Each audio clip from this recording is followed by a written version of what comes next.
I think this is update 11. I sanded the card handle after I painted it. Got all the got the bugs off of it anyway. Then I sanded the Bondo underneath for those holes that I had drilled.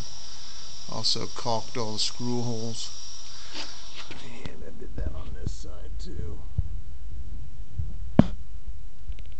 So this is ready to get the final coat of paint on it. And then I cut out the steam pan opening wider like I needed to. So it doesn't look too bad.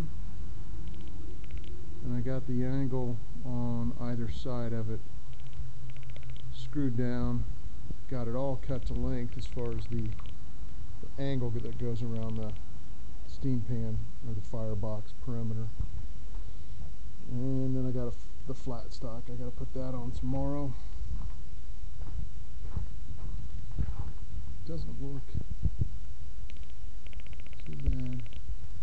There's just one little detail where it had the jog. Basically, at the angle around the corner, and just butted it right there.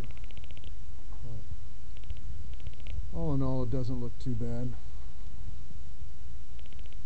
Tomorrow I'll put the flat stock on, finish screwing this down,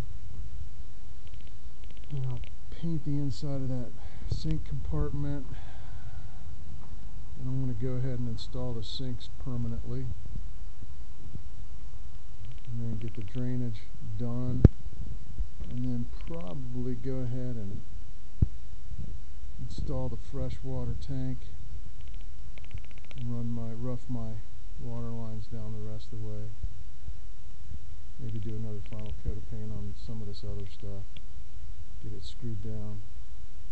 I'd like to get this thing on the trailer body here in a couple days. Be done with that, and I can just work off of that. We will see.